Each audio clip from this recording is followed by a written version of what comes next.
Ladies and gentlemen, please welcome former White House Press Secretary Ari Fleischer.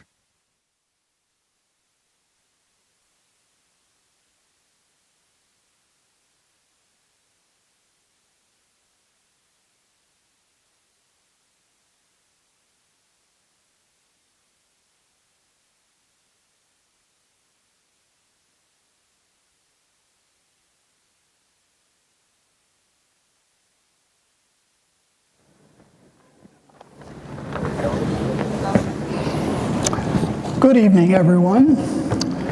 For those few I've not had the chance to meet, my name is John Hybush, and I have the honor of being the Executive Director of the Ronald Reagan Presidential Foundation and Institute. Thank you all so much for coming out this evening.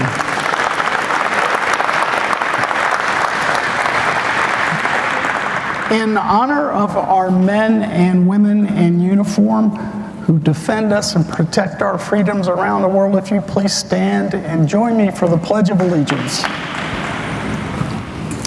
I pledge allegiance to the flag of the United States of America and to the republic for which it stands, one nation, under God, indivisible, with liberty and justice for all. Thanks. Please be seated.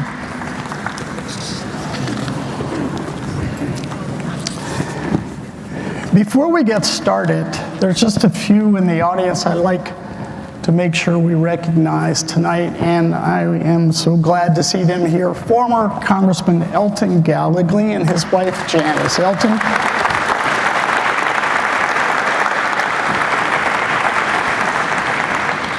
A face and a name I am sure you're going to recognize over the next several years. Matt Jacobs, former federal prosecutor, candidate for the 26th Congressional District.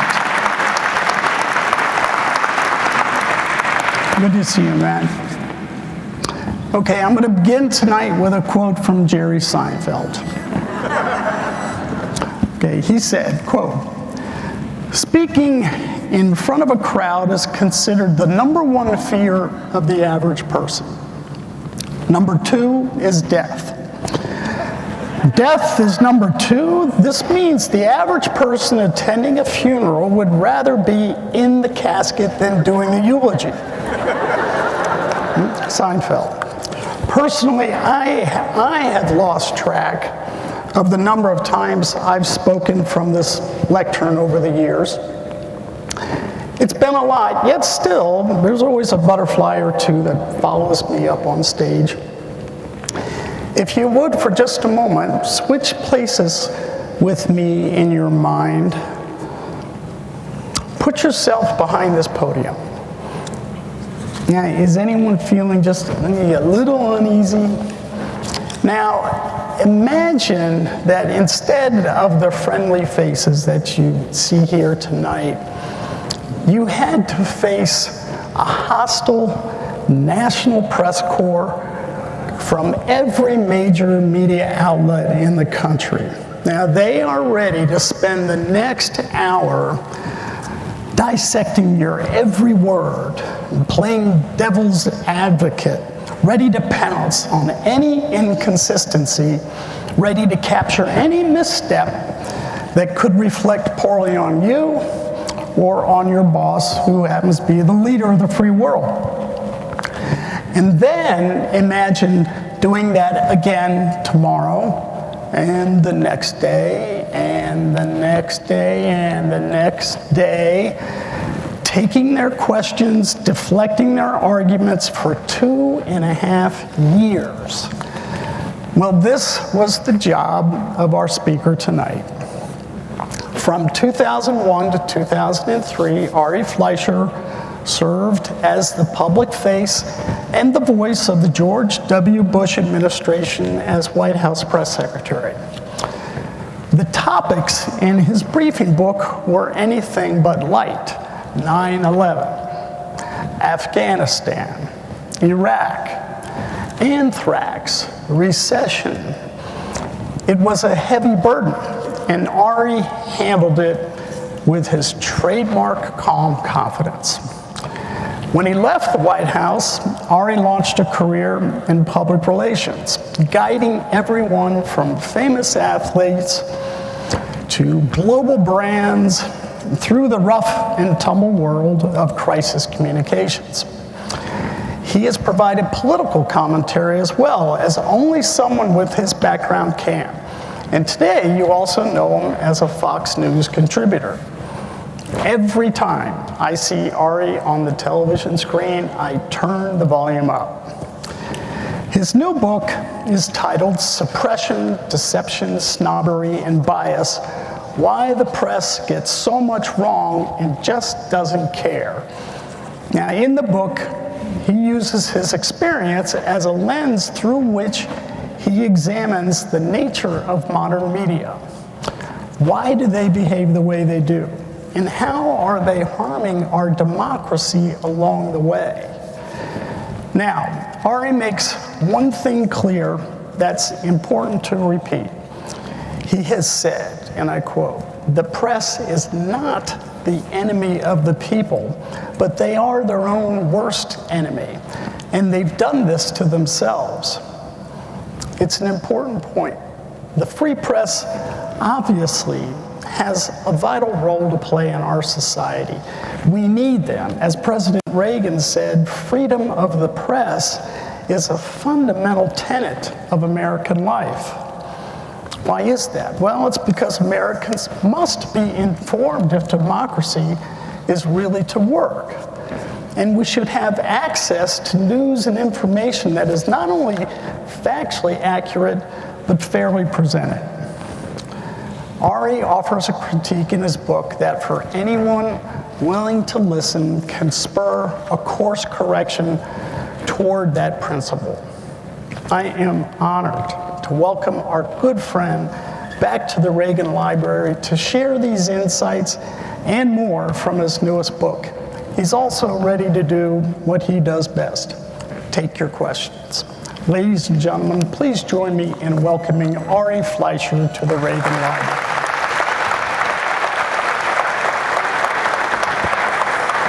That's beautiful. Thank you so much.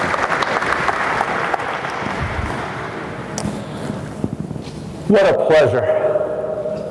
Boy, is it a joy to be here in this room, in this museum, dedicated to Ronald Reagan, the man who turned me from a Democrat into a Republican when I was just 21 years old. And what a joy to be among all of you. Thank you to everybody who has turned out tonight. What a fantastic turnout. And I'm honored, I'm flattered. I hope what I present to you tonight will be worthy of your taking your time to be with me. And John, what a beautiful introduction. Thank you for everything you said. I do want to correct one thing. You were talking about the White House press corps, and you said that they would take the role of devil's advocate, asking me questions. Oh no, it was not devil's advocate. I can assure you it came naturally to them. Congressman Gallagher, what a great honor to see you again, sir. Thank you for your service to our country. Thank you for all you've done. Ladies and gentlemen, I am here tonight to talk to you about baseball. 4 baseball fans are standing on top of a mountain, arguing about which one loves their team the most. One is a New York Yankees fan. One is a San Diego Padres fan. One is a Dodgers fan, and one is a Giants fan. The Yankee fan looks at his 3 friends on top of the mountain and says, none of you love your team as much as I love the Yankees. And to prove it, I'm going to jump off this mountain. He walks up to the edge of the mountain, looks down, leaps off, and all you can hear is, "This is for the Yankees." Well, the Padre fan, he looks at his 2 friends on top of the mountain and says, neither of you love your team as much as I love the Padres. And to prove it, I'm going to jump off this mountain. He looks down, leaps off, and all you can hear is, "This is for the Padres." Well, that leaves the Dodger fan and the Giants fan alone on top of the mountain. At which point, the Dodger fan walks up to the Giant fan, pushes him off the mountain, and says, "This is for everybody."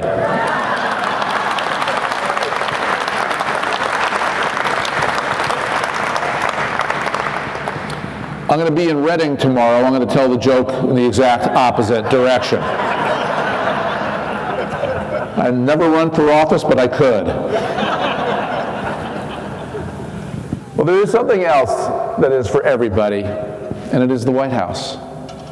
And I cannot begin to tell you how much I loved taking the podium in the White House briefing room and standing my ground on behalf of ideas, on behalf of a man who I believe deeply in. And the most wonderful thing about government service is if you believe, if it's in your heart, if it's what you want to have done because you think it is the right best thing for this country, there's no higher calling.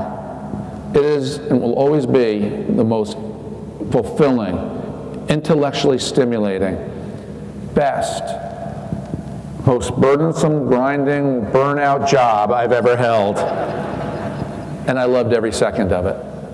I loved being where the front page was going to be made before anybody knew what was on the front page. I loved being in the back rooms, in the meetings that I was fortunate enough to attend. I would spend anywhere from a quarter to a third of my days in the Oval Office listening to what the president listened to. And that way I could go to that podium and explain to the press and take their hard, legitimate, good questions that they absolutely have a right to ask under our First Amendment. And I would know the answers because I knew what the president wanted to say. And in so many ways, I was a first-hand witness to so much of history. John alluded to it, September 11th, 2 wars, the anthrax attacks. But what I'll never forget about this job are some of the places I went and the people I met. I twice got to meet Pope John Paul II. I once got to meet Shaquille O'Neal. I would travel with President Bush everywhere he'd go, aboard Air Force One. That's the small version, by the way. There's a 747. That's the real Air Force One. But I would travel with the president everywhere he would go, which meant I was with him all day on September 11th. I would regularly go to places all around the United States, Europe, Asia, Africa with the president. And I spent one Memorial Day with the president in Normandy, France, on a beach full of crosses, some Jewish stars, some Muslim, all to pay homage and thank those who gave their lives so we could be free. This is what you get to see in government service. This is what we should be fighting for. This is what our country represents. There is so much good in this country. There can be so much unity in this country. And that's what I believe in. And I have to tell you that one of the reasons I wrote the book that I have written, which is The Reckoning That the Press Will Not Do for Themselves, I wrote this book because I'm convinced that one of the reasons we are such a divided country today is because the press divides us. The press constantly pushes the fringes out and makes it sound like America is full of fringes, when America is actually full of much more sensible people, people of goodwill. But with the stories we're told, so much of what makes it onto the air is information designed to push us apart, not to shed a light. And I was also convinced that the press was doing something fundamentally wrong, which was they believed that the American people in the 2016 election made a fundamental mistake by electing President Trump. And the press took it upon themselves, the mainstream media did, to reverse the mistake made by the people. And then for the next 2 to 3 years, when it came to collusion, when it came to the Steele dossier, they went to overtime to report to the American people anything, no matter how small or likely incorrect, if it could possibly hurt President Trump or make him look bad. The amount of wrong information they put on the air was shocking to me. And ladies and gentlemen, I say that to you as somebody who regularly supported President Trump on policies. But I also regularly was never afraid on Fox News Live to call him out if I thought his tweets went too far, or he said something or did something that I thought was wrong. I try my best to call the balls and strikes exactly as I see them. But it is fundamentally harmful to our democracy when the press does what it did, abandoning fairness, abandoning objectivity, abandoning neutrality, all to reverse, in effect, the results of what the people decided. And in this country, the people must always be sovereign. We are the ones who should tell the media what events mean. They should tell us what took place, because we're not there. We want to know the facts. But what do those facts mean? And who should get elected as a result of those facts? That is up to you and me and not them. And so I wrote a book about it. Suppression, Deception, Snobbery and Bias. And I'm going to begin tonight. I want to walk you through some parts of this book, and I want to begin with CNN. Secretary of State Mike Pompeo gave an interview to a reporter, and at the end of the interview, he didn't really like the reporter, and he let it be known, he said publicly that this reporter was so bad at her job that she couldn't even find Ukraine on a map, which led to a discussion on CNN, which I'm about to show you. What I want you to notice is this discussion started out being critical of Mike Pompeo and then critical of President Trump. All is fair game. If you're a cabinet secretary, if you're the president, you take press criticism. And then how quickly it veered into criticism, mockery, and disdain for anybody who could possibly vote for Donald Trump. Let's watch. University. Right. Also, he doesn't really say that she couldn't identify Ukraine on a map. He insinuates it's just a petty attempt to put her down, right? Is that what this is? Of course. Of course, he's just trying to demean her, and obviously it's false. And look, he also knows deep in his heart that Donald Trump couldn't find Ukraine on a map if you had the letter U and a picture of an actual physical crane next to it. He knows that this is, an administration defined by ignorance of the world, and so that's partly him playing to their base and playing to their audience. The credulous boomer Rube demo that backs Donald Trump, that wants to think that Donald Trump's a smart one, and y'all elitists are dumb. You elitists with your geography and your maps and your spelling, even though your math and your reading. Yeah, you're reading. Your geography, knowing other countries, sipping your latte. All those lines on the map. Only them elitists know where Ukraine is. Sorry, I apologize. But oh my God! But you know what? But it was Rick's fault. I blame Rick. But in all honesty, blame Rick. NPR should do. Why not? Sorry, hold on. Wait. Can I tell give you me a second. Hold on. Sorry. That was good. Sorry, Rick. That was a good one. I needed that. Okay, so listen. Would someone explain to me how anybody in CNN's newsroom thought it is legitimate journalism to have an anchor laugh uproariously at anybody in this country who could vote for Donald Trump? Did they not realize how this would be received? Now, in their bubble, in their universe, I'm sure they all laugh at Donald Trump. I'm sure they all laugh at people who vote for Donald Trump. And maybe on the Upper West Side, and maybe places where they go and are welcomed and are seen as so enlightened, everybody pats them on the back. But journalism is not supposed to be like this. Journalism is supposed to be fair, neutral, balanced, and down the middle. You're not supposed to laugh at each other like this. We should disagree with each other in this country. We should have policy disputes. Take them to the people, go to an election, let the people decide, go to a legislature, go to a Congress, put it to a vote, let our elected officials decide, but respect the other side. Don't have mockery for the other side. And it's amazing, as I watched you watching that, as I watched them laugh at anybody who could possibly vote for Donald Trump, so many of your heads were shaking with disgust because people know it. People know when somebody is looking down on them, and the press has yet to understand how badly they have hurt themselves when they do things like this, when CNN executives encourage their anchors to go on the air and give their opinions and act like this.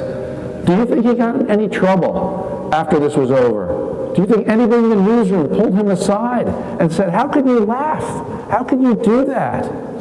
No, there was no criticism of him in his own newsroom, but it went viral among conservatives because we all felt it. And this is where journalism is so badly hurting itself. The White House briefing room. 49 seats in that briefing room. There's the podium in the briefing room where I used to go every day right around lunchtime on the East Coast and assume the position of a human piñata. 49 seats. During COVID, that room was socially distanced, only 6 or 7 reporters in the room. But after COVID faded, after about 1 year, they opened up the room again, and 49 reporters showed back up under President Biden for the first briefing in a year with a packed room. I was researching my book at the time. I watched that briefing, I saw the room crowded again, and I got an idea. So I hired an opposition research firm to pull the public records for those 49 reporters sitting in those 49 seats to see what party they're registered to. I had a feeling they'd be kind of Democrat, not too many Republicans in there. You know what I found? One Republican by registration in that room, John Gizzi from Newsmax. One.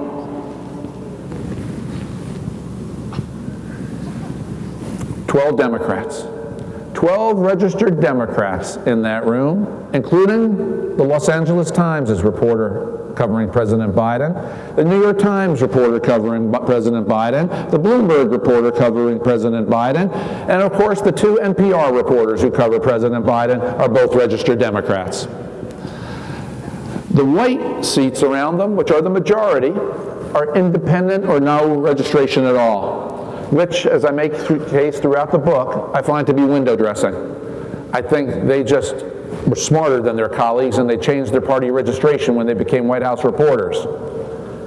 But 12 to 1. Ladies and gentlemen, why isn't it 1 to 1? Why isn't that room balanced? Or could you imagine if that room was 12 to 1 Republicans to Democrats?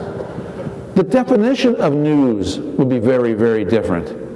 And I think the biggest difference would be, and I'm sure many people in here have a business background, worked in the private sector, the biggest difference if that room had 12 Republican reporters to 1 Democrat reporter, you would see so much coverage of Adam Smith's invisible hand, the invisible hand of capitalism that has done more to lift people out of poverty and into lower income, and lift people from lower income to middle income, and middle income up, through entrepreneurship, through innovation, through the private sector.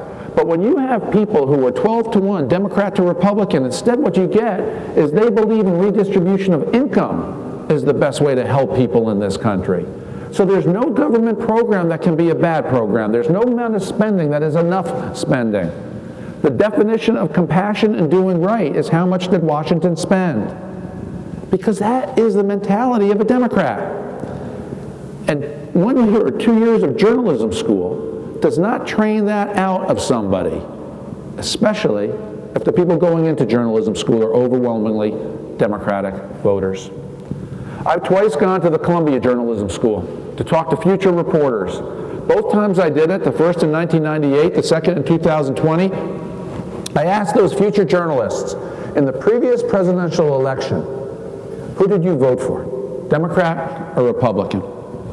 The 2 times I did it, 2 audiences of 12 people each, 12 students, 24 to nothing, they voted for the Democratic candidate. This is the next generation of reporters. Everywhere you go, journalism schools, newsrooms, overwhelmingly dominated by people who think alike, act alike, tweet alike, and too often vote alike. And they're not voting conservative. Pew organization took a poll in 2019 asking the American people about various institutions in our society. One of the questions they asked was, do you believe that news organizations understand people like you? Do news organizations understand you? 58% of the American people say news organizations don't understand people like me, except for one group. One group of Americans told the Pew organization that the press understands people like me. 71% of college-educated Democrats say that the press understands people like me. If you're a Democrat and you have a high school diploma and not a college degree, you say the press doesn't understand people like me. If you're an independent voter, you say, with or without a college degree, you say the press doesn't understand me. And Republicans have known for decades that the press doesn't understand people like me. What the media has done is turned itself way beyond the traditional, long-standing issue of liberal-conservative bias. It's become a cultural matter now.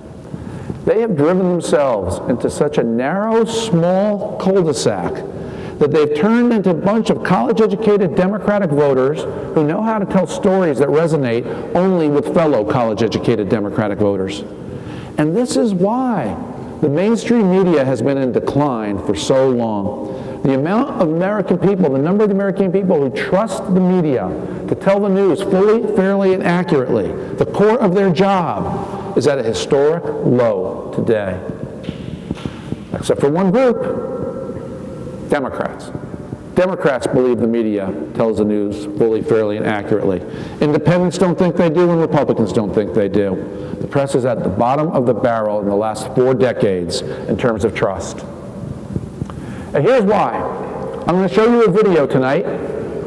It's the Saturday after the presidential election in November of 2020.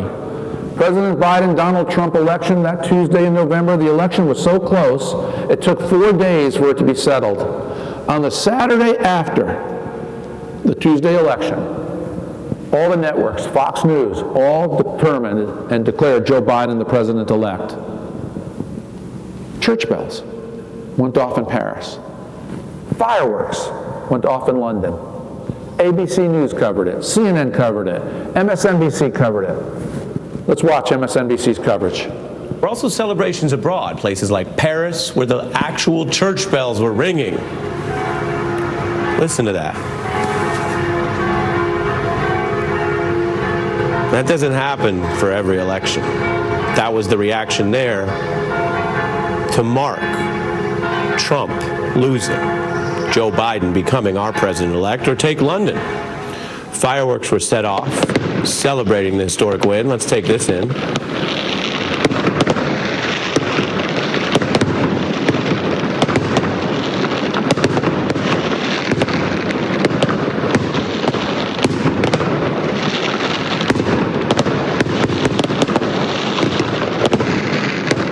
Millions of people in dozens and dozens of countries stopping to reflect on what we did, what you did here in America yesterday.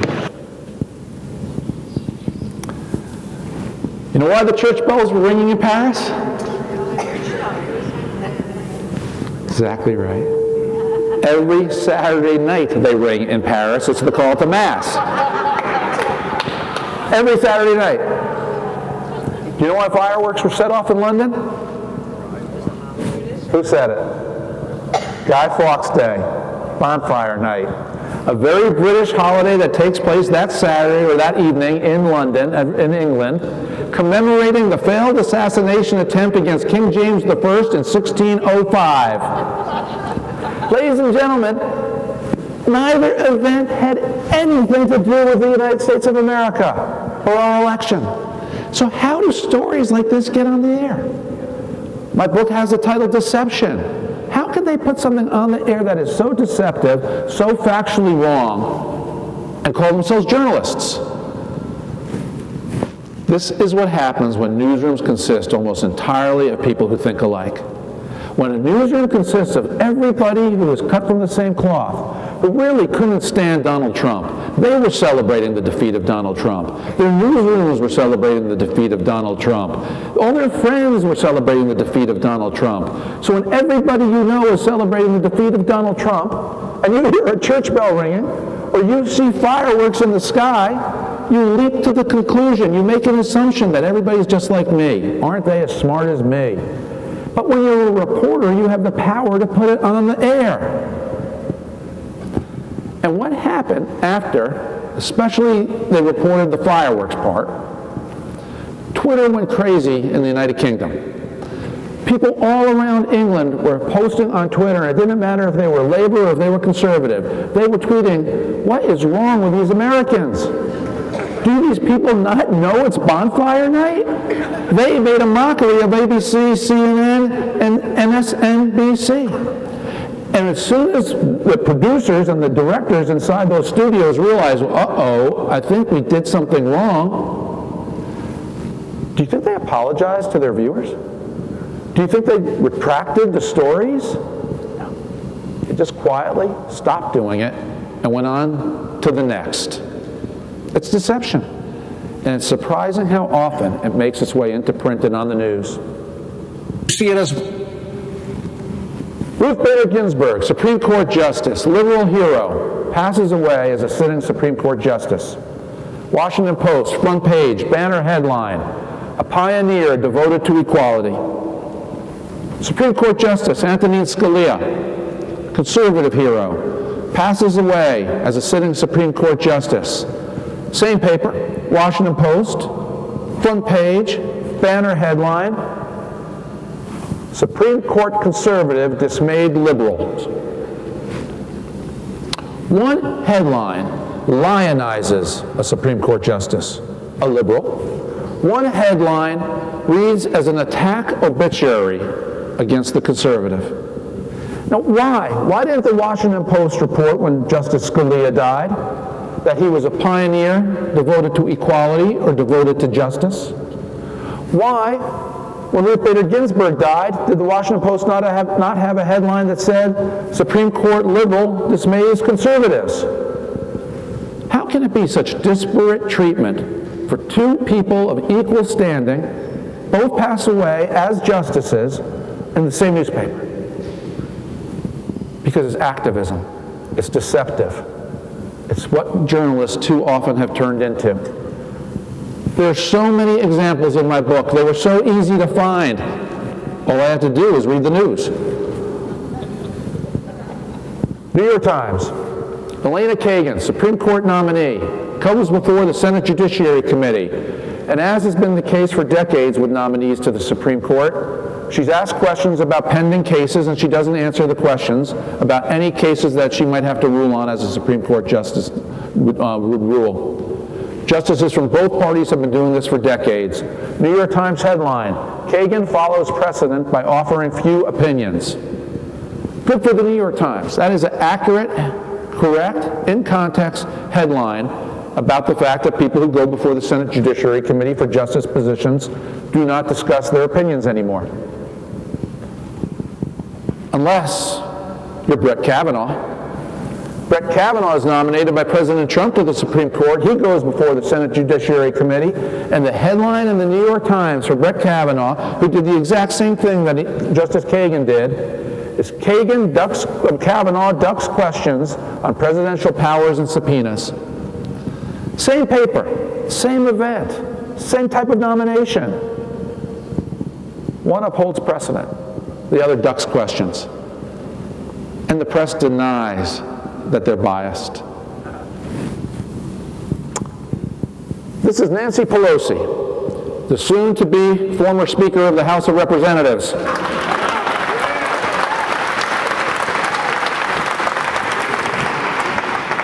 A meeting in the cabinet room at the White House. Congressional leaders meeting with President Trump. So you knew it was a meeting that wasn't going to go very well.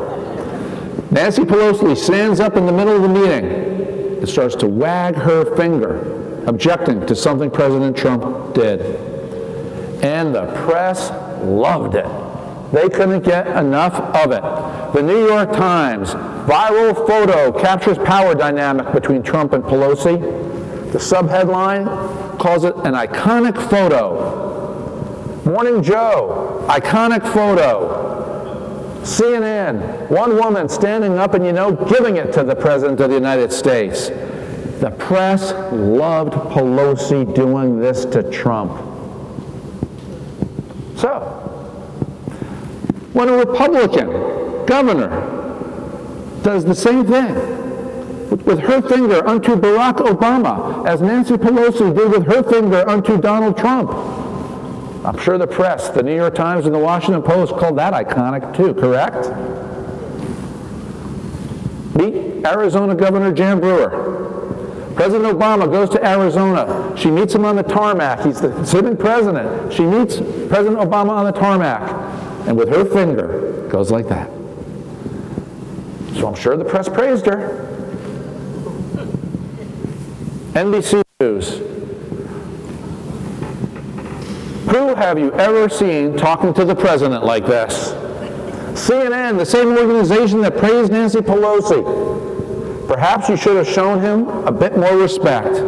Ladies and gentlemen, do they not even see how hypocritical they are? Are they not even aware of what they themselves have recently done?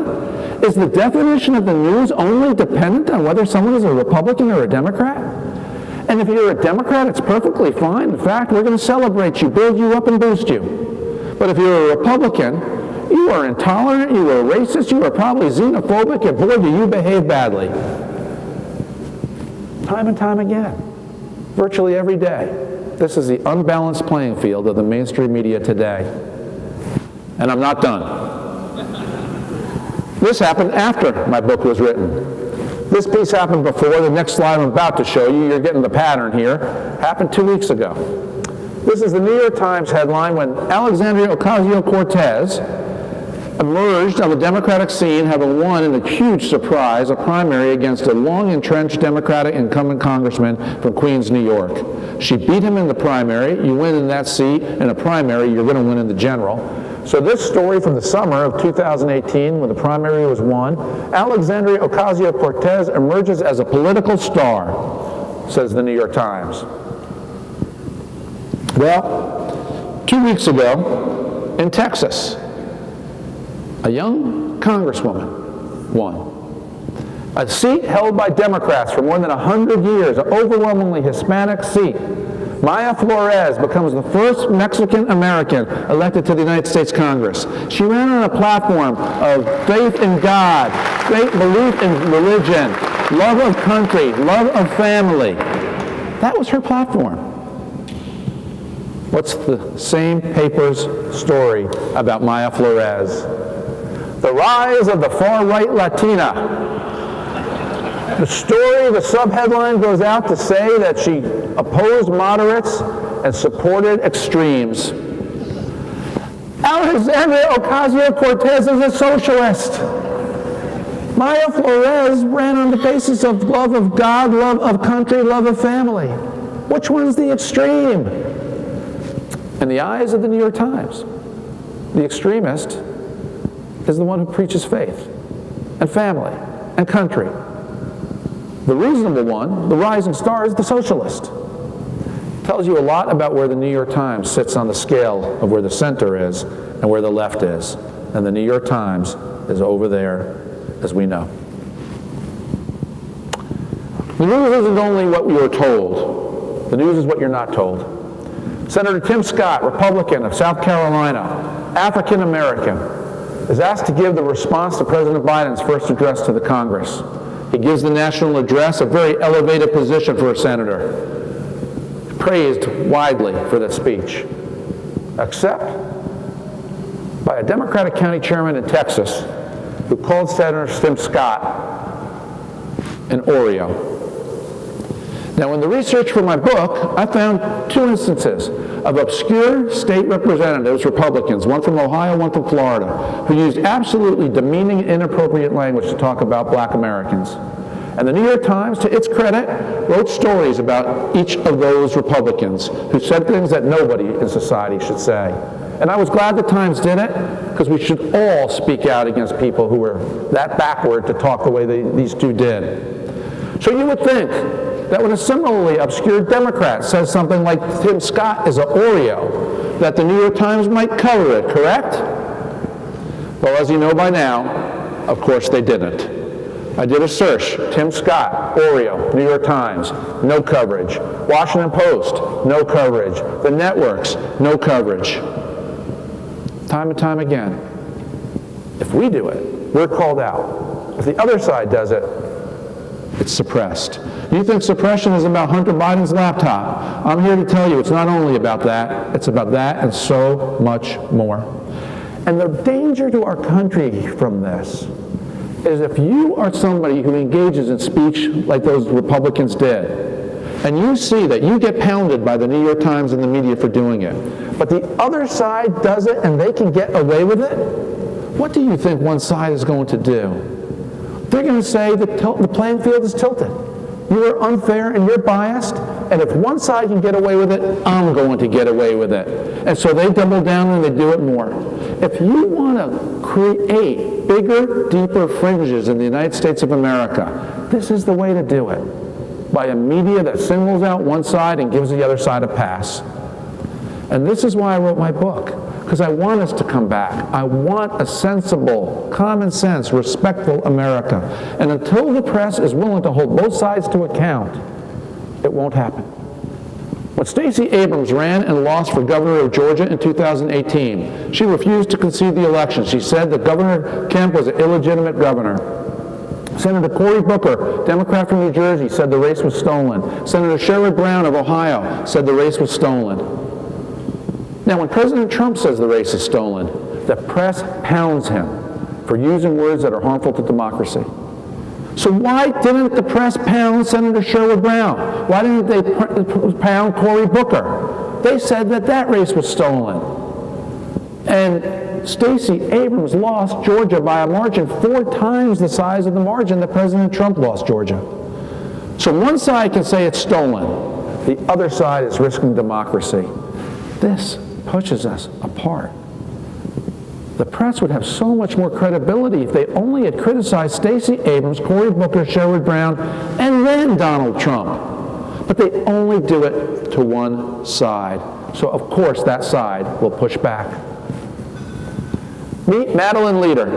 Madeline Leader was a young aide who worked at the Democratic National Committee. The DNC had a job opening in their data department. She sent an email out to her list, and in the email she said that she preferred you not to send this email to straight white males. In other words, we have a job at the DNC unless you're straight, unless you're white, unless you're male. This is a violation of the law. This is a discrimination issue involved in employment. Do you think it was covered by the media? Do you think this got coverage? Of course not. The New York Times, no coverage. The networks, no coverage. Could you imagine if this morning somebody at the Republican National Committee sent out an email saying we have a job opening, but you can't get the job if you're gay, if you're black, or if you're female? It would have been a full-blown media feeding frenzy. The press instantly, righteously would have risen from their seats, demanding resignations. And I guarantee you the chairwoman of the RNC would have had to resign under the pressure the media would have brought for that intolerant, discriminatory, terrible email put out by that Republican staffer.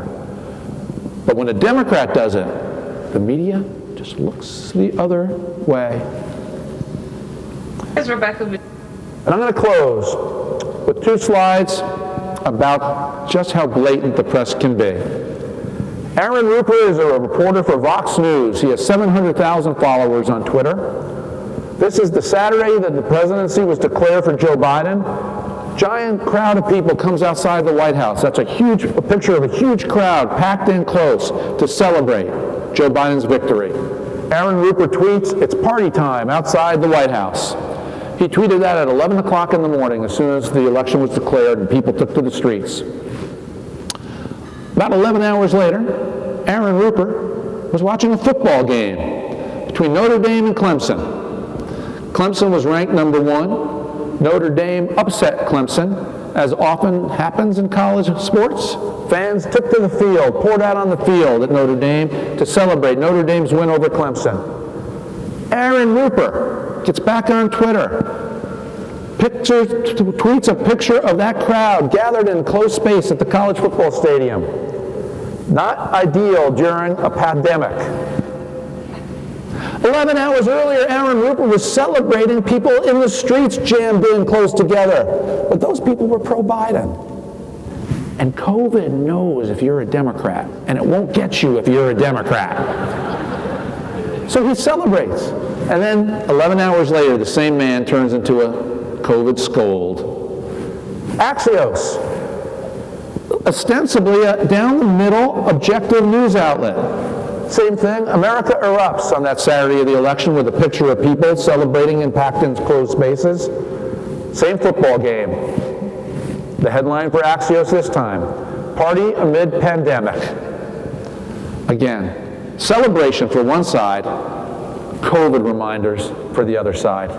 Maybe some of you here in California, you had the temerity to walk on a beach after COVID hit, and you were called a super spreader because you showed up with a towel and a bathing suit. Doesn't the press understand how badly they are hurting themselves with half this country? And I'm glad that college-educated Democrats understand them, or they understand the college-educated Democrats. I'm glad that they're the final readers of so much of the mainstream media. But what about the rest of us? What about the rest of this big, beautiful country? What about people who pray every day? What about people who go to church or synagogue regularly? What about somebody whose grandfather taught them how to hunt or how to fish? What about somebody who intellectually, ardently, with all in their soul believes that life begins at conception and there may be consequences because life begins at conception? These are the people that the press does not understand. These are the people for whom the press is no longer objective, no longer meaningful. Conservative media is booming. The mainstream media is in decline. And I am actually here, and I wrote this book because I want to bring the mainstream media back. I want people to believe what they read. I want people to know you can go to one source and hear the facts and find objective news, and then leave the rest to you to decide what it means. I've worked with reporters my entire career. They can do better. They must do better. Our democracy needs them to do better. And so hopefully in my writing this book, it's a call to action for the press to fix themselves because our nation needs them. Ladies and gentlemen, thank you so much. Thank you for having me. It's been my honor. I'm happy to be with you. Thank you, ladies and gentlemen.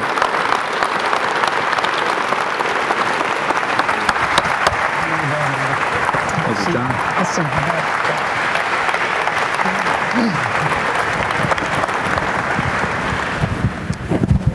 We have about 10 minutes, and I've got 30 or 40 questions. It'll take a few hours. So I'll get it started, and then we'll take a few questions from you in the audience that have been so nice to come out to see Ari tonight. Ari, is there anything that someone in the audience here can do in your mind to try to help right this wrong? Send your kid to journalism school. What do you think? Is there something the American people can do? I would encourage all of you tonight to get subscriptions to the New York Times. That way tomorrow you can all cancel them.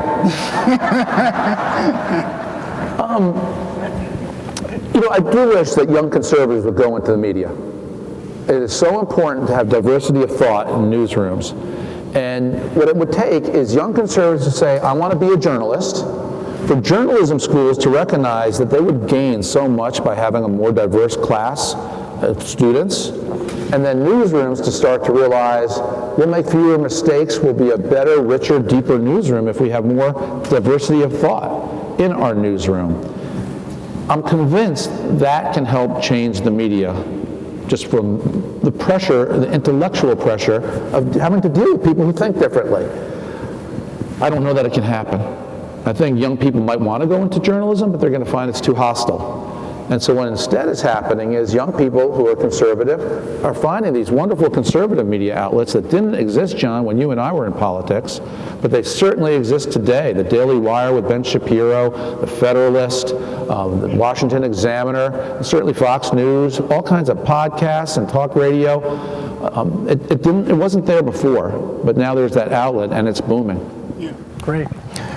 We have people in the aisles with microphones in their hands, and if you've got a question, just please raise your hand. We've got time for just a couple. We'll start here. Is it on? Yeah. Isn't it about money ultimately? Like you keep saying the media is a certain way because they're taught in school or whatever, but these companies, they want to make money. And you're saying that they're ignoring 50% or more of the U.S. population by not addressing their interests or their beliefs, or like you said, they're not understood. So why aren't these corporations that are all about making money addressing the whole country, in your opinion? Because they no longer get their money from advertisers. It used to be that way. When you got your money from advertisers, advertisers wanted to sell their widgets to everybody, left, right, and center. They didn't care what somebody's politics were. So they wanted news organizations in which they advertised to be sensible, not to be extremist, not to appeal to one base or the other. Because of the internet and the decline of advertising in newspapers, where now newspapers get virtually no money from advertising. Classified ads are gone from newspapers. Now where do they get their money? Subscribers. So if a subscriber doesn't like what you're doing because you put up a headline that was praiseworthy to President Trump, as the New York Times once did and had its biggest day of cancellations in history, the business imperative is actually to start tilting your story in the direction your subscribers want it to be tilted. And that's why the media has polarized us. So it's actually the opposite. Over here. Hi, Ari. Thank you for crafting our perspective and bringing it to us and others. I think where we may lose it is that we don't have a national crafting of our arguments, our positions. I think our representatives in Congress do not work together to have a crafted message to bring it to people. And I think when you send somebody off to war, you train them before they go to war. In our situation, we're at war with the media, and we know what the playing field is. We need to be more prepared with someone like yourself to craft messages and prepare everybody from our president on down to work together, because we are really facing an enemy. We have no friends in the media. Well, I'll tell you, what I think is so interesting is President Trump is the first Republican or first anybody I know who really fired back at the media. I mean, he came out in the way he calls them fake news, et cetera, enemy of the people, et cetera. He started to give Republicans reason to think we don't need the mainstream media. We can do it ourselves through the different organs that we have, through email, through social media, et cetera. But I will also tell you that I think President Trump can go too far. And the danger with the way he communicates it is he likes to counterpunch. And sometimes when he counterpunches, he doesn't only hit the person he's aiming at, he hits the 2 or 3 innocent bystanders standing next to that person. And so there's a way to criticize the media while still being respectful and hoping that they can do better. That's what I've endeavored to do in this book. But Republicans increasingly are realizing if the New York Times writes something negative about you, who cares and so what? The New York Times readership is 93% Democrat, 7% Republican. The executive editor of the New York Times, after one of these meltdowns where a group of young journalists did threaten to leave the New York Times and they lost so many subscribers, it was a day they actually did have a pro-Donald Trump headline. The executive editor acknowledged that most people who support Donald Trump don't read us. But we have to still understand those people, he told his newsroom. He acknowledged we're only read by people who oppose Donald Trump. That's their base. So Republicans are figuring this out, and it's one of the reasons why, and I salute this, the Republican National Committee has announced that they're not going to allow the Presidential Debate Commission to host the presidential debates anymore because the deck is stacked and the moderators are biased.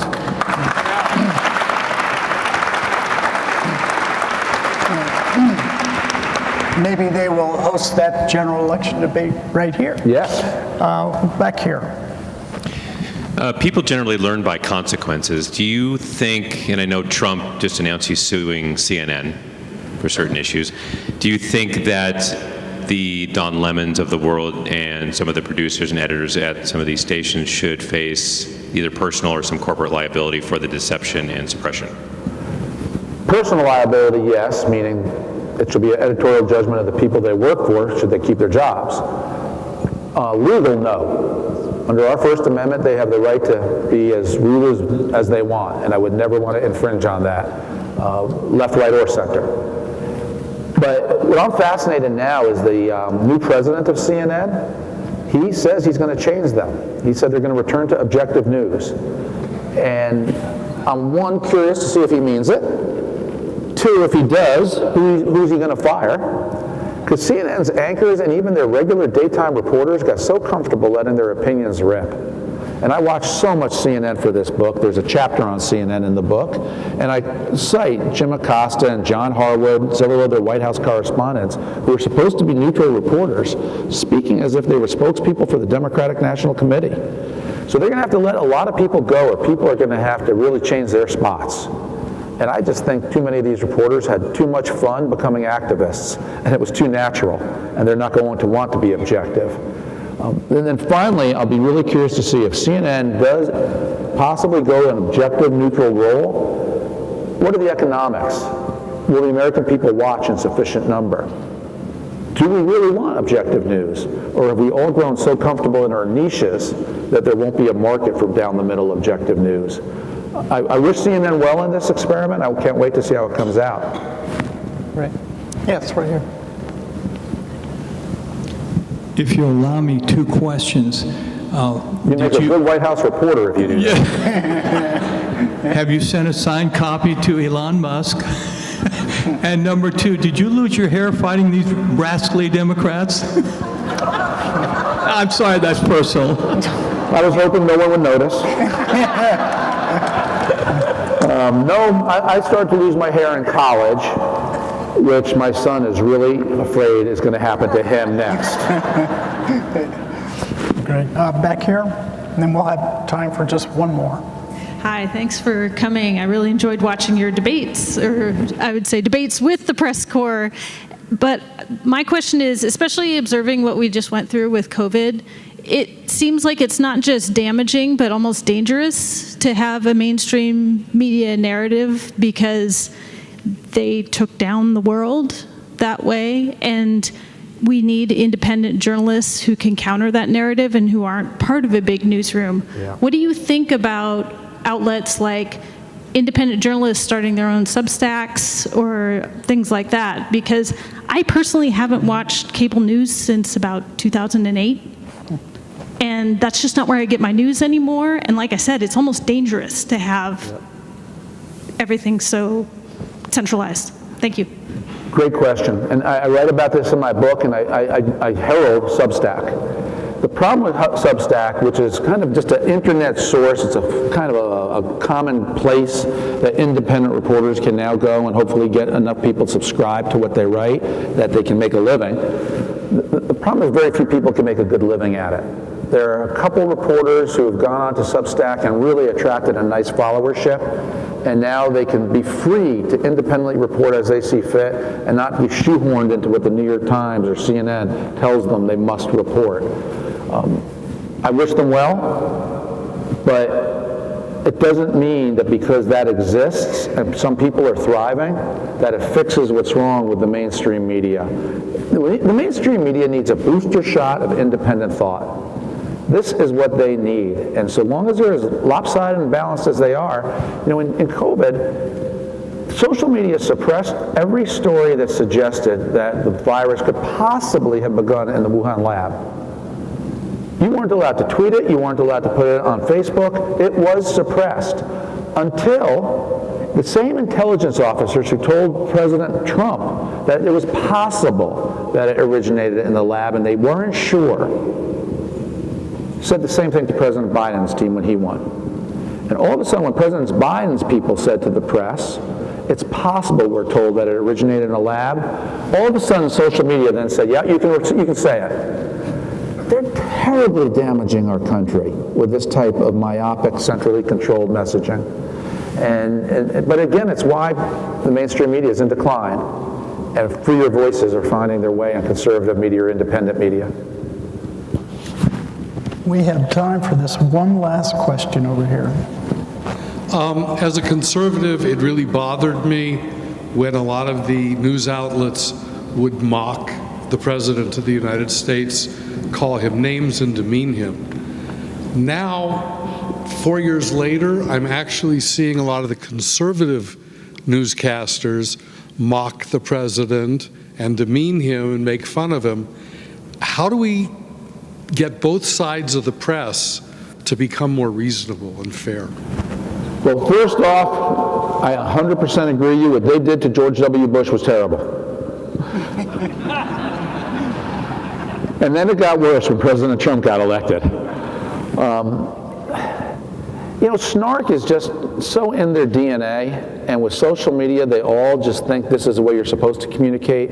And old-fashioned decorum and civility and treating people well, I hope that this is what my book conveys, and I hope it's what I convey every time I go on Fox. You know, there are opinion reporters at night, Sean Hannity, Tucker Carlson, who let it rip. I've never seen them mock liberals, though. I've never seen them mock the voters who support one candidate over another. They mock ideologies, they don't mock entire groups of people, as Don Lemon did.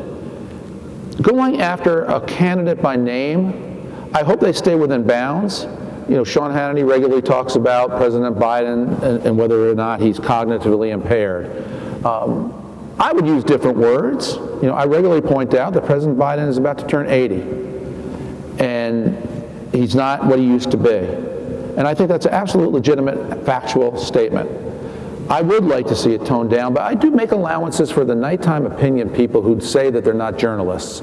It's like an op-ed writer, Paul Krugman of the New York Times. There are people who just let it rip because their job is to share opinions. But if you're a reporter, if you're an anchor for a daytime show, if you are a White House correspondent, absolutely never no for either side. But I would say to you, the Fox News reporters don't do that. The nighttime opinion hosts do. The CNN daytime reporters and White House correspondents did do that. And I hope that changes. If you enjoyed this evening, enjoyed Ari's presentation, please believe me, I've read his book, and it is just terrific. You'll really like it. So if you have a few minutes, stick around to say hi to Ari and get a copy of this really terrific book. Ari, honored so much to have you here again. Thank you.